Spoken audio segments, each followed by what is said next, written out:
شروع کرتی ہوں اللہ تعالیٰ کے نام کے ساتھ جو بڑا مہربان نہایت رحم کرنے والا ہے۔ اے ایمان والو، اپنی پاکیزہ کمائی میں سے اور زمین میں سے تمہارے لیے ہماری نکالی ہوئی چیزوں میں سے خرچ کرو، ان میں سے بری چیزوں کے خرچ کرنے کا قصد نہ کرنا جسے تم خود لینے والے نہیں ہو۔ ہاں، اگر آنکھیں بند کر لو تو اور جان لو کہ اللہ تعالیٰ بے پرواہ اور خوبیوں والا ہے۔ شیطان تمہیں فقیری سے دھمکاتا ہے اور بے حیائی کا حکم دیتا ہے، اور اللہ تعالیٰ تم سے اپنی بخشش اور فضل کا وعدہ کرتا ہے۔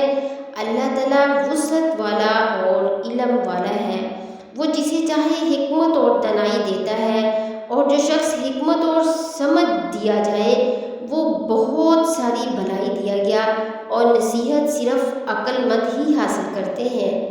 تم جتنا خرچ کرو یعنی خیرات اور جو کچھ نظر مانو، اسے اللہ تعالیٰ بخوبی جانتا ہے اور ظالموں کا کوئی مددگار نہیں ہے۔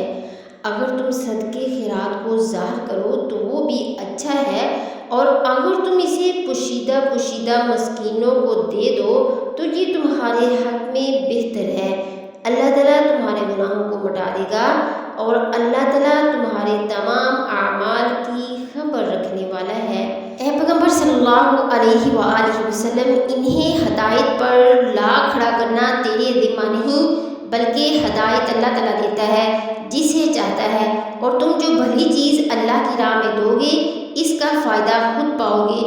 تمہیں صرف اللہ کی رضامندی کی طلب کے لیے ہی خرچ کرنا چاہیے۔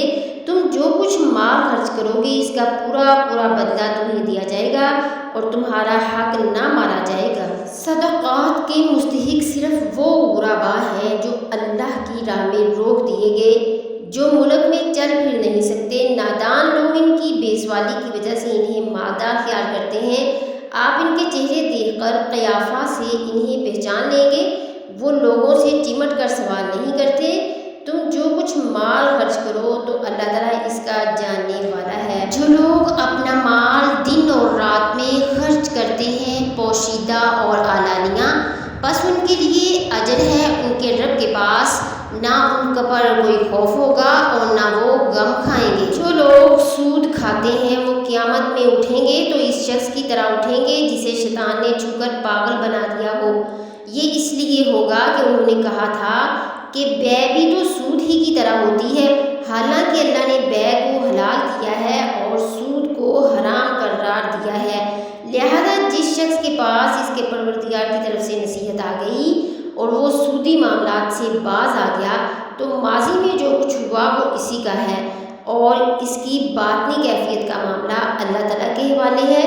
اور جس شخص نے لوٹ کر پھر وہی کام کیا تو ایسے لوگ دوزخی ہیں، وہ ہمیشہ اسی میں رہیں گے۔ اللہ تعالیٰ سود کو مٹاتا ہے اور صدقہ کو بڑھاتا ہے، اور اللہ تعالیٰ کسی ناشکرے اور گناہ گار سے محبت نہیں کرتا۔ بے شک جو لوگ ایمان کے ساتھ سنت کے مطابق نیک کام کرتے ہیں، نمازوں کو قائم رکھتے ہیں اور زکوٰۃ ادا کرتے ہیں، ان کا اجر ان کے رب تعالیٰ کے پاس ہے۔ ان پر نہ تو کوئی خوف ہے اور نہ اداسی اور غم۔ اے ایمان والو، اللہ تعالیٰ سے ڈرو اور جو سود باقی رہ گیا وہ چھوڑ دو، اگر تم سچ مچ ایمان والے ہو۔ اور اگر تم ایسا نہیں کرتے تو اللہ تعالیٰ سے اور اس کے رسول سے لڑنے کے لیے تیار ہو جاؤ۔ ہاں، اگر توبہ کر لو تو تمہارا اصل مال تمہارا ہی ہے، نہ تم ظلم کرو اور نہ تم پر ظلم کیا جائے۔ اور اگر کوئی تنگی والا ہو تو اسے آسانی تک مہلت دینی چاہیے، اور صدقہ کرو تو تمہارے لیے بہت ہی بہتر ہے اگر تم میں علم ہو۔ اور اس دن سے ڈرو جس میں تم سب اللہ تعالیٰ کی طرف لوٹائے جاؤ گے، اور ہر شخص کو اس کے اعمال کا پورا بدلہ دیا جائے گا، اور ان پر ظلم نہیں کیا جائے